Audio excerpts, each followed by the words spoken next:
गंगे च यमुने चैव गोदावरी सरस्वती नर्मदे सिंधु कावेरी जले अस्मिन् सन्निधम कुरु। मैं सर्वतूष्णीमान। ज्येष्ठ शुक्ल दशमी तिथि को गंगा दशहरा आता है। इस दिन सभी गंगा जी की पूजा करते हैं, अर्चना करते हैं और गंगा में स्नान करते हैं। परंतु कई जगह पे गंगा जी नहीं है, तो फिर हम क्या करें? तो हमने अपने गुरुजी से पूछा, तो गुरुजी ने बतलाया कि एक पात्र में गंगा जल भर लो और उसकी आप पूजा कर लो और अपने नहाने वाले जल में थोड़ा गंगा जल डाल लो और फिर स्नान कर लो। आपको गंगा नहाने का महाफल मिलेगा। सब नदियों में श्रेष्ठ है गंगा जी। गंगा जी का अवतरण कैसे हुआ, मैं इसकी कहानी बताती हूँ। इक्ष्वाकु वंश में अयोध्या में सगर नाम के एक राजा हुए। उनके 2 पत्नियां थीं, परंतु उनके कोई पुत्र नहीं हुआ। पुत्र की अभिलाषा से उन्होंने तप किया। भगवान प्रसन्न हुए और उन्होंने कहा कि तुम्हें एक पत्नी से एक पुत्र होगा और एक पत्नी से 60,000 पुत्र प्राप्त होंगे।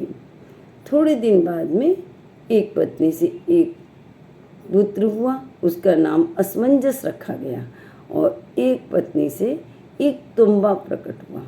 राजा देखकर चिंतित हो गए, परंतु जब उस तुम्बे को तोड़ा गया तो उसमें से 60,000 पुत्र उत्पन्न हुए। थोड़े दिन बाद में सभी बच्चे बड़े हो गए। जो असमंजस था वह बहुत दुराचारी था। वह अयोध्या में छोटे छोटे बच्चों को सरयू नदी में फेंकता था और दुष्कर्म करता था। राजा बहुत चिंतित हुए। राजा ने उसे समझाने का प्रयास किया और उसका सोचे कि उसका विवाह कर देते हैं तो यह सही हो जाएगा। उसका विवाह कर दिया, परंतु असमंजस वैसे का वैसे ही रहा। तब राजा ने उसे राज्य से निकाल दिया।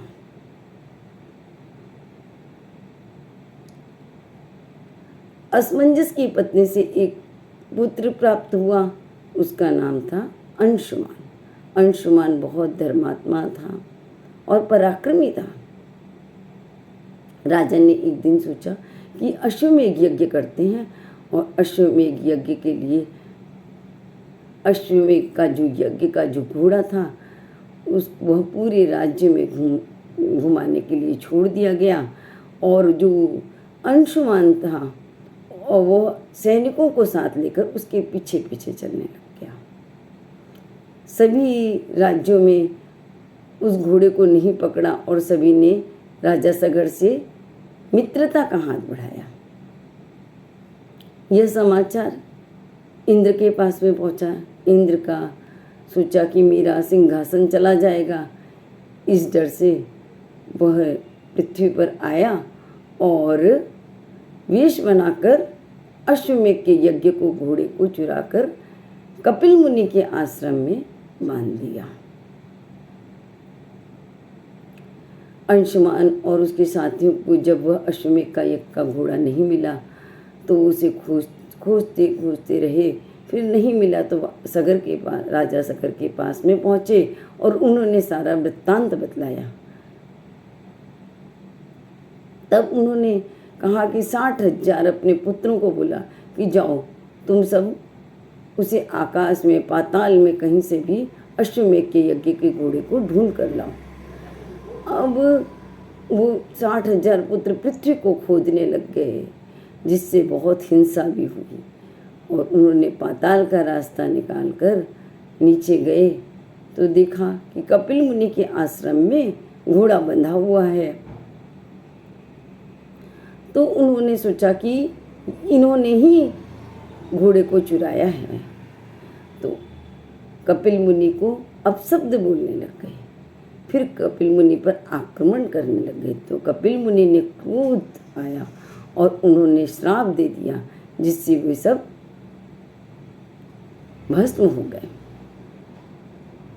अब बहुत दिनों तक पुत्रों के न आने पर सगर ने अंशुमान से कहा कि जाओ तुम पुत्रों की खोज करके लेके आओ। अब अंशुमान सब जगह ढूंढते हुए उसी पाताल लोक के रास्ते से नीचे पाताल लोक में गया। देखा कि सभी चाचा लोग भस्म हुए पड़े हैं। वह चिंतित होकर बैठ गया। सोचा कि इनको जल कैसे अर्पण करूं। इतने में गरुड़ देव आए। उन्होंने गरुड़ देव से पूछा कि मुझे जल कहाँ से प्राप्त होगा। तो वो बोले कि ये एक महातपस्वी कपिल मुनि के श्राप से भस्म हुए हैं। यह गंगा के जल से ही इनका उद्धार होगा। तुम यह अश्वमेध का यज्ञ का घोड़ा लेके जाओ और अपने पिता के यज्ञ को पूरा करवाओ। वह अश्वमेध के यज्ञ को घोड़े को लेके आ गए। राजा सगर ने यज्ञ को पूरा किया बड़े दुखी मन से। फिर तपस्या करने के लिए, अपने पुत्रों के उद्धार के लिए तपस्या की कि गंगा अवतरण के लिए उन्हें तब सफलता नहीं मिली। वो स्वर्ग से धार गए। फिर अंशुमान ने तपस्या की, उन्हें भी सफलता नहीं मिली। फिर राजा दिलीप ने, रघु ने, सभी ने तपस्या की पर उन्हें सफलता नहीं मिली। फिर राजा भगीरथ हुए। उनके कोई पुत्र नहीं था। उन्होंने राज्यभार मंत्रियों को सौंपकर तपस्या करने के लिए चले गए। कठोर तपस्या करने के बाद में ब्रह्मा जी प्रसन्न हुए और बोले कि वर मांग। तो बोले कि मेरे पूर्वज 60,000 राजा सगर के पुत्र हैं, उनका आप उद्धार कीजिए। उसके लिए मुझे गंगा अवतरण करवा दीजिए। तो उन्होंने कहा और मेरे को एक पुत्र भी चाहिए, मेरे पुत्र नहीं है। तब ब्रह्मा जी ने कहा तुम्हें पुत्र की प्राप्ति तो हो जाएगी परंतु गंगा का अवतरण नहीं हो पाएगा, क्योंकि गंगा का वेग बहुत तेज है। इसके लिए तुम्हें शिव जी की तपस्या करनी होगी। तब भागीरथ ने कठोर तपस्या कर भगवान भोले बाबा को प्रसन्न किया।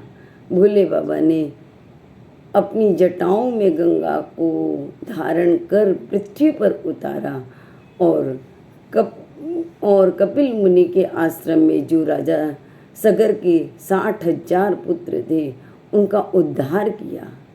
गंगा माँ सबका उद्धार करती है, हमारा भी उद्धार करिए। जय श्री कृष्ण। धन्यवाद।